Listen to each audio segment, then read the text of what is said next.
Shaun Clark, what's going on? Not much, man. Thanks for having me on. It's good to be here. Yeah, thank you so much. So, for those that don't know who you are and maybe don't know a little bit about High Level, can you give them a little bit of a rundown on you and the company? Sure. Yeah. So I am technically the co-founder and CEO of HighLevel, and we are sort of an all-in-one marketing, CRM, website builder. These days, you name it, we got it. Platform, basically an all-in-one platform to run your business. But what's really cool about us is we're white labelable and resaleable. So we really think about us as more of a way for people to start and run and scale a business, way more than just a software tool.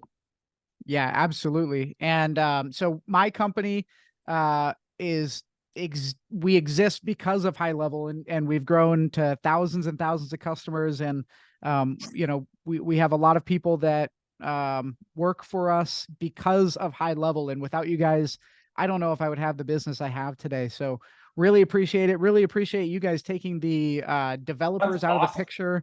Yeah, I mean, we don't have to deal with developers. We don't have to deal with coding. And the best thing is you guys listen so much to your customers, and you guys are so progressive towards what your customers need. And you're so focused on making the best product possible. I just got to give you guys a lot of credit because you guys are changing lives and the way that people use software. So really appreciate it. So Thanks, man. could you explain to people, maybe from the consumer side, what a CRM is? And if you could describe High Level on its simple terms to like a child, Sure. Yeah, how yeah, would you, yeah. yeah. Yeah, so I always say high level is about capture, nurture, close. So all the tools you need to capture leads, nurture those leads into the next stage of the pipeline, and to close them into an actual sale. And really, the way we think about that is every business is going to ingest leads at some point. We need to make sure we've got all those things. It could be a call, it could be a text message. It's the inbound and outbound. It could be an email, it could be a voicemail, who knows? But it's really the nurture step, or Facebook lead ad. It's the nurture step though, where I personally have the most enjoyment because I look at most businesses, they're able to get a lead in somehow, some way, even if it's just an inbound phone call that they miss actually. And, we can do some cool stuff there where basically when a lead comes in, regardless of how they walk in the door, you have 5 minutes or less to get to that lead. And if you don't, you might as well not have wasted the time to generate that lead, because that is where all the money is made in every business. And that is the nurture step. And most people, what they're doing is they're buying leads, generating leads, running ads, whatever, and they're getting back to those leads when they can. And unfortunately, those leads see the world from their perspective, which is, look, I raised my hand, I said I was interested, and you ghosted me. And so as a result, I'm not interested in buying your stuff. And so for me, it's about creating the products around the nurture cycle where we can help those businesses engage those leads and oftentimes turn them into a booked appointment in many cases, which is what most small businesses or businesses in general need to take that next step. Yeah. Yeah. I mean, with my main company, I have a couple of different companies that supports and uses High Level, but a lot of the times most of our customers are real estate agents, and they put so much emphasis on generating the lead, but then they drop the ball when it comes to follow-up. We Yep. get complaints all the time, and anybody in the lead generation business knows no matter how high of a quality lead you get, you're going to get complaints on quality because, well, look, we can only do the handshake. Everything else is up to you. But now, because of High Level, you've given us a platform to put in nurture sequences, texting, emailing, follow-ups, reminders, tasks, calendars. I mean, you guys eliminated so many different tools like Calendly, which we still use Calendly in some cases, but for the most part, everything is on High Level now. And it's rarely buggy. I mean, it is amazing for a software to be this functional and this consistent, and it's such a benefit. So for somebody who is thinking about reselling High Level, right? They see Sure. people, there's a lot of people on YouTube teaching how to resell High Level. How does somebody get started, and how do they understand what it means to resell High Level? Totally. So, I mean, I think the biggest thing is people try to make more out of this than they need to. So, I got, some things, we're not coaches. And so we try to stay way away from that. But one thing we do have in our help docs, if you search BNI or Chamber of Commerce, we have an article on how to do this end to end. And it's super simple. Every small business needs these tools. And if you ask me which feature I'd start with, I would start with missed call text back. And I would explain that as, hey, listen, do you ever miss calls while you're out doing whatever you're supposed to be doing, or you're on a call with another customer, or I don't know, you're asleep? Every business has to say yes to that because it's true. And the people that call you are not the people who are trying to ask about the weather or how you're feeling today. They're people who are trying to buy your stuff. And if Yeah. you don't get back to them immediately and you miss that call, they're going to go with your competitor. But If you text them back and say, hey, sorry, I'm on the other line with another customer. Do you need to X? So most of the time it's like, do you need to get an estimate? Do you need to come in for an appointment? This or that. People will say yes. And what you've done right there is that one feature, you've been able to capture a sale that they were otherwise going to lose. And that is one thing that you could sell to almost any business on planet Earth. And the best way to sell it if you're just getting started is you're literally walking out your front door and you're working with the businesses in your local area. And the reason I always pitch that is because sales is about know, like, and trust. Do I know you? Do I like you? Can I trust you? And fundamentally, I think locality builds in a natural amount of trust that people just gloss over every single day because we're so used to it. But if you really think about it, being able to say, hey, wasn't that a crazy storm that we had last week? Or wasn't it an amazing concert that just came to town? Or did you see that traffic jam? Or blah, blah, blah, blah, blah. It creates a point of conversation. Not to mention, many of us already know business owners in our local community. Maybe we have friends and family who have businesses. It gives us a natural way to get in. And if someone says, no, I don't know any businesses at all, it's easy. I'm like, look, go to the Chamber of Commerce, join it. It's $60, it's $100. I don't know, it's cheap. And now all of a sudden you have a whole group of business owners who are interested in learning about stuff. And then if you don't know what you're going to teach them, fine. We give you a presentation and it's just how to market your business online. It's very educational focused. And right off the back of it, you're going to get a ton of people walking up saying, hey, can you help me do this? And blam, you've got your first customer base. Yeah. I love what you said about locality because, I mean, look, if you're cold calling people and you have no sales background, maybe you're just getting started and you're working at Starbucks, right? So, you don't have any. For instance, my background was in B2B, door-to-door, business-to-business, credit card processing sales. There you go. Yeah, try picking one of the hardest things to sell. Yeah, and I did it well for years, and which is why I'm successful in my business. But what I did was in the beginning was I literally went business to business and knocked on doors and built relationships. And man, it was tough, especially in some bad neighborhoods of Boston. Business owners don't want to talk to a guy in a suit with a But when it came to reselling Facebook ads and high level and that kind of stuff, the locality was so important to be able to walk in somewhere. And I had built up a book of business. So when I started doing this stuff, before high level, I was selling Facebook ads. And then once high level came around, I started reselling the sub accounts. And man, it just took off, and it all started with that locality. So you're totally Absolutely. right. Yeah. I mean, and if you think about the other piece of this also. So there's two big things I point out on locality. And one, everyone you're selling to is local, and they tend to serve local and buy local. So they're already set up with this idea. And then think about who you're competing with. You tend to be competing with other software companies. And how do those software companies sell? They don't sell local. They call in, they email in, they bother these people in the middle of their day. They don't know anything about these businesses. They know nothing about the neighborhoods they live in, the dynamics of those neighborhoods, the customers they serve. You know all those things. And so right away, you have this shoe in, you have this leg up that all the other people that you might be competing with, frankly, don't have. Yeah. Yeah. I love that. And here's a tip that worked for me when I was in door-to-door sales. I would go in and I would go to Dunkin' Donuts, and I would get the little circle munchkin donuts and coffee. Totally. Jug of coffee cost $12 or something. And I would go into a dentist's office and I'd drop it off, and I would say, hey, just wanted to introduce myself, drop my card off, and that's it. And then I'd call them or go back in another time, and they would, you're not as pestering as those people that are calling in the middle of their day. And look, nobody's going to be pissed if you show up with a gift, and there's the Totally. reciprocity to it also. Reciprocity. That's exactly the right word. 100%. Now you are different than everybody else.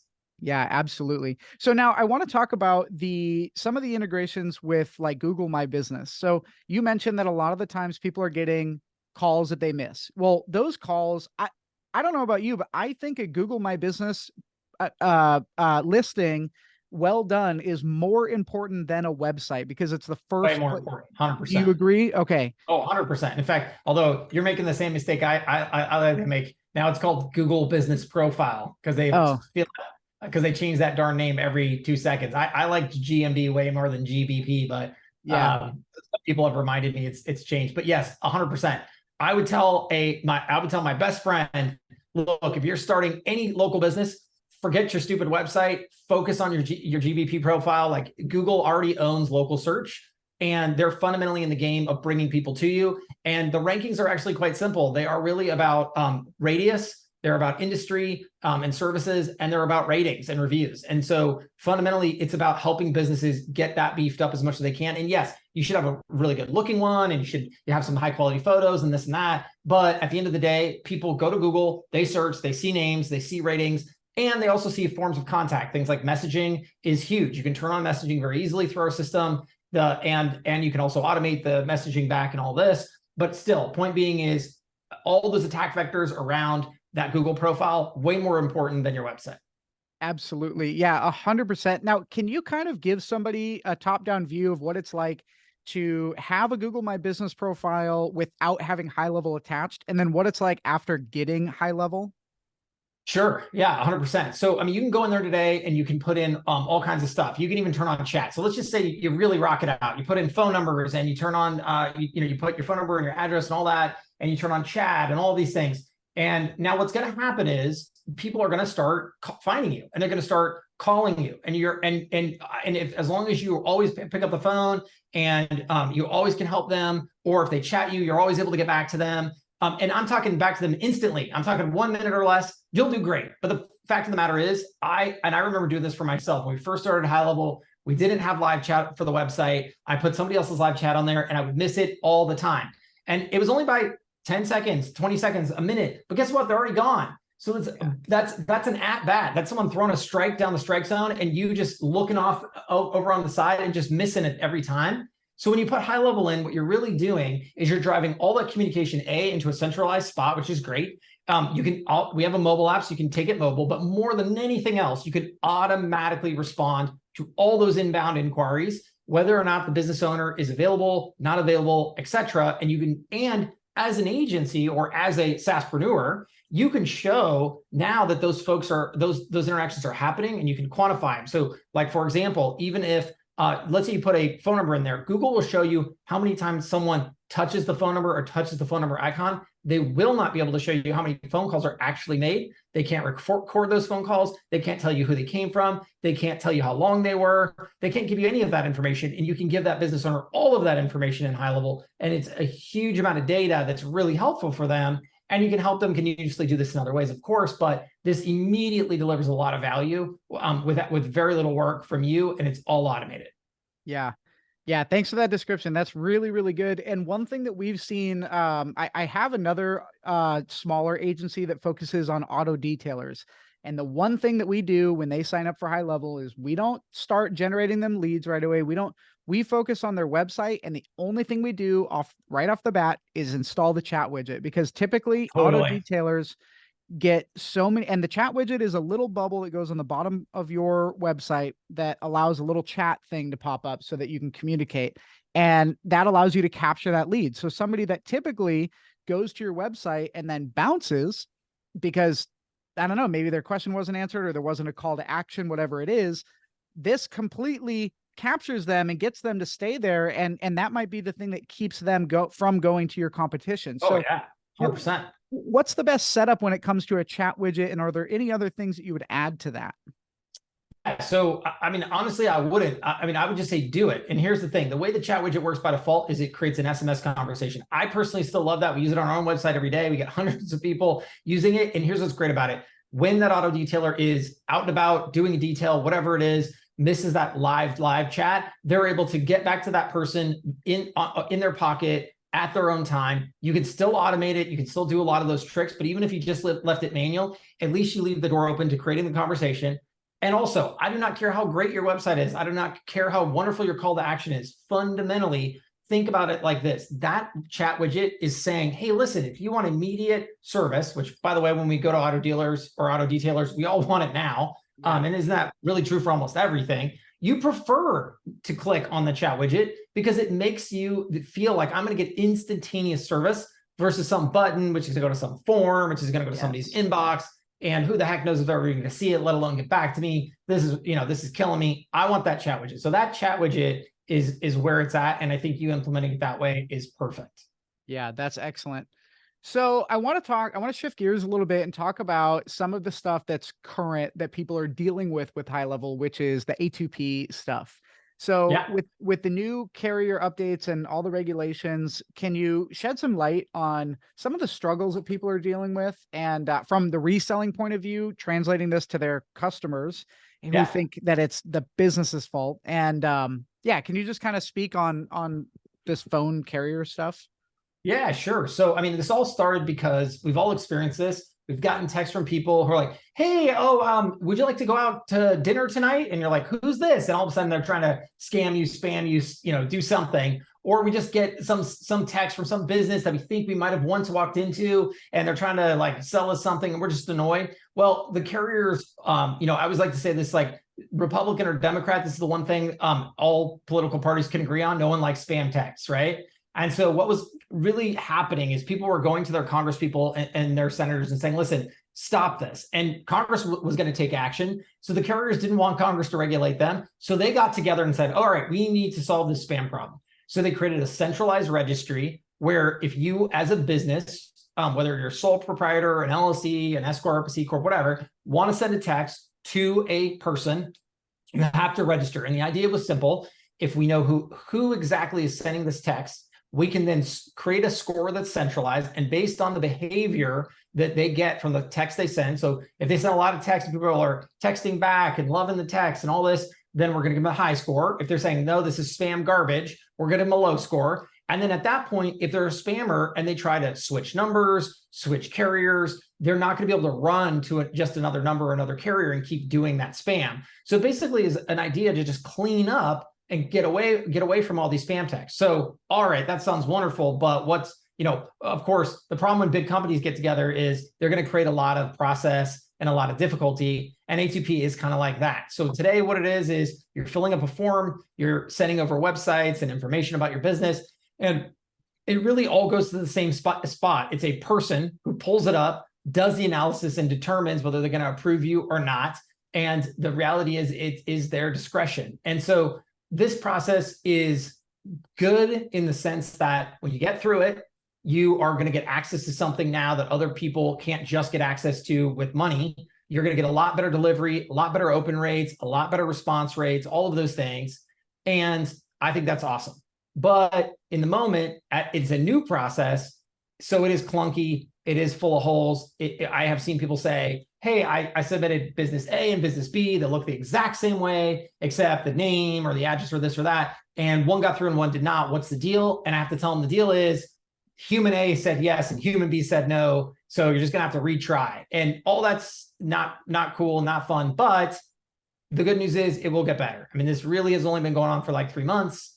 And I think this time next year, they'll have worked a lot of those kinks out. And, honestly, it's just going to become kind of part of business. It's sort of like, if you want to, open a merchant account today, open a bank account today, or whatever, open a business, you have to file paperwork. And sometimes it takes 24, 48 hours. And that's what we're starting to see. That is the bright side. When we first started this process, it was, oh gosh, this is going to take 7 business days. We're now seeing most people get through between 24 and 48 hours. So we're already seeing it get better. Yeah, absolutely. And I've been a marketer since, I guess, 2017. And one thing that I've seen many, many times, not that I'm some seasoned vet, but, more so than anybody who's just coming into it in the last year or two, one thing I've seen a lot is there's constant revolution of the sky is falling. So I remember when, Facebook came out with their special ad categories, everybody doing, Facebook, marketing, or like the iOS 14 update when you couldn't, Totally.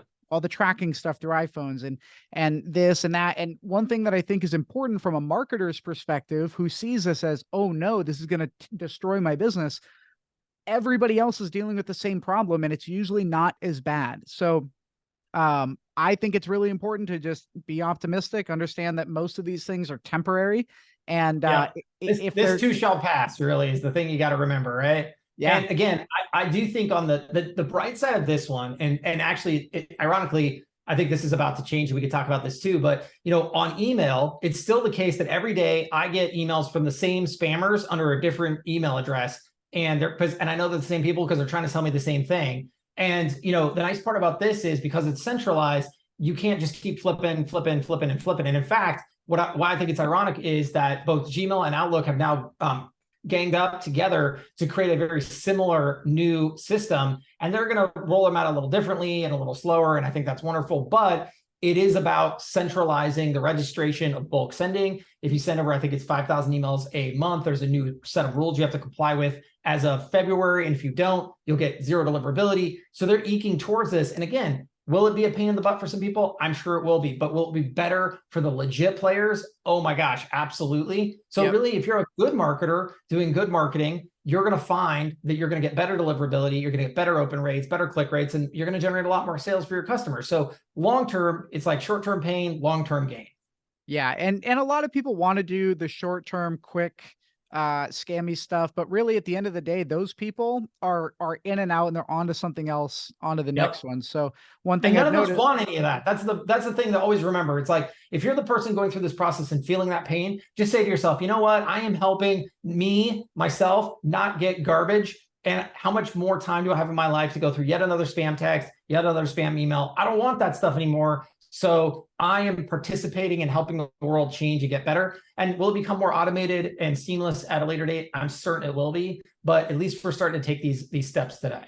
yeah, absolutely. So it's funny you brought up email because that was going to be my next question after talking about A2P. Is Yeah. email dead? Because I get really good No. results from it. But what do you think the best way to put out an email nurture sequence, or what for you, what works better? Because for me, in my experience, using high level, I don't use I don't use the email feature, like the actual email builder.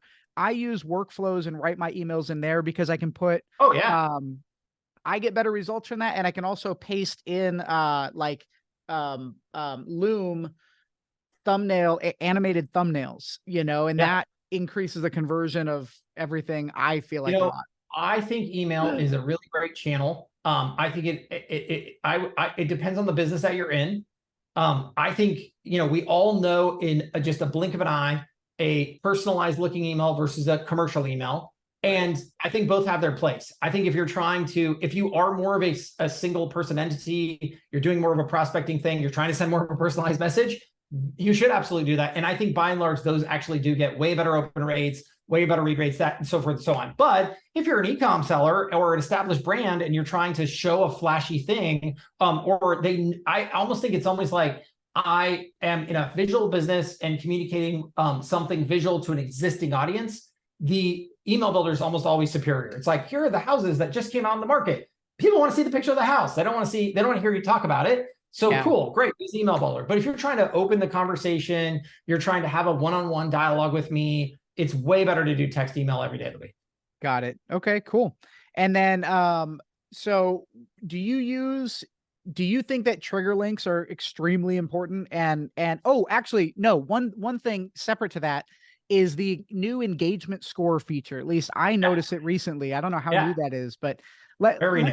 let's talk about that, because that is really, really interesting. And I've thought about doing that through trigger links, and I always thought like there's got to be a way to look at their engagement. And I'm Yeah, so that happy. is lead scoring. Yeah. So I mean, I think it is critical. And I think being able to then act on that makes sense, because if you're really doing it right, as time goes on, you're building a machine, and that machine is ingesting leads in. You're obviously always experimenting this and that, but one way or another, you're going to have more interested and less interested. And everybody has X amount of time in the day, and you need to attack the people that are most interested first. And at some point, you're probably going to bring a human into it. And I think that's probably where that's the vital piece of the engagement score, because really, if you have limited human resources, they're going to have the biggest impact on close, but you only want them talking to people who are likely to close. And that engagement score, when used well, that is Yep. what it is. You're just zeroing in on that person, like, boom, okay, that person needs a call from me because they want to hear from me. They'll pick it up.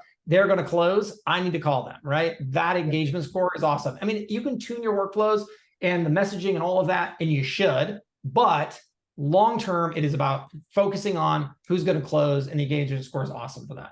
Yeah, and I think also from like managing a sales team, when the sales guys, if they're doing, if they don't have book calls and they've got time and they're just dialing, they see that engagement score, they're like, ooh, their tail starts wagging, they get excited. That's a Yeah. 14, and, and I think that's really important too, because it gives you almost that Vegas effect of like the dopamine hit, like, oh, there's Totally. right, like, Yeah, I got a hot one. Let's go for it. yeah, and then that gives you more confidence to overcome objections, because hey, you may be saying that you're not interested or trying to push me off, but I know that you're opening the emails. So That's I'll right. tell you, I There's have a something there. yeah, absolutely. I have a company called lazycowstaffing.com, and we place virtual assistants with businesses we give them some training, and basically we're a placement service with a one-time fee. And it's just, we really built this company because we have our own virtual assistants. And then whenever any of our customers need a virtual assistant, and they've come to us, we basically were forced by the demand to build this company. Right. So it's kind of a side hustle for me. I only do, 8 to 10 deals a month. But when when I saw this lead engagement score, I launched a new email campaign, just like a 10-day email campaign. And I, factored in the lead score and made some automation on it, and realized that, I started calling the leads that were highly engaged, and I got an increase in sales because of that. Like we have one that it's is just that onboarding simple, today. right? I mean, yeah, you can't call everybody. And if you call the ones that are actually interested, you're gonna sell more. I mean, these are very basic items, but I think most people gloss over them. They don't think, gosh, I'm going to take the time to put this in place. But you're right; those things really make a big difference. Yeah, and it's evergreen too, right? So like once you set one of these things up, especially with a call to action of like book a demo call here, that is like you're warming these leads up. And I think because people don't see, and the engagement score helps put a picture on that, but people don't see that people are consuming their content, right? Like there's a big delay in between, the beginning to the end. Oh yeah. In fact, we're going to go deeper on this. So we're going to come out with segments soon, and the segments will be predefined around things that we know people want to know and see. So like, hey, show me everyone who has opened an email in the last 14 days, or who has called us or interacted with us in the last 7 days, right? Just these pre-canned kind of quick view kind of ability, and you'll be able to send stuff to them and act on them. But the reality is, I think just the visibility will be amazing, because I think just the idea that, yeah, you can do it you can do this now. You can go into the contacts and you can say, okay, give me a filter, and I'm gonna look at last activity date and this and that. But it's just adding less steps, I think, will radically give people the ability to see who's excited quicker and act on them. And just, again, just being able to target the right people, I think is huge. Yeah, and it gives you the opportunity of not bugging the wrong people, because if somebody's opting out, or somebody's sending a negative response or something, you can put them on a different drip that's maybe less intense. Totally. And the people, so that's, I mean, as long as the thing to think about is, as long as your top of funnel is, you're not trying to your messaging isn't off. Anybody coming through that funnel has some form of interest, but we all know, like, maybe that's today, maybe that's tomorrow, maybe that's in 6 months. And that's the whole point, right? You want to attack the people today who honestly want you to call them. They want help right now. And the other people, they're like, I think I might be interested. And they need more of a warm up, and they are farther down the line, and you don't want to waste their time, and you don't want to waste yours, because everybody has valuable time here. You're trying to solve real problems for real people who are ready. And it's okay if I'm not ready yet. Just put me in the long-term drip. And then the day I start interacting with the content very rapidly, all right, Shaun, today's your day. It's been 6 months, but I'm going to close you. Right. Yeah, absolutely. And just circling back to, most businesses will generate a lot of leads and then just drop them because they don't do the stuff necessary. And if you hire an agency, or if you as a business owner do it yourself, where you set this up from start to finish, I'm telling you, from personal experience, it will literally change your life. And I'm just so excited, because I know that High Level is, going to keep getting better, and you guys are so customer focused and making the best product possible. I just can't thank you guys enough. Heck yeah, man. It's awesome. We have a great time. And, we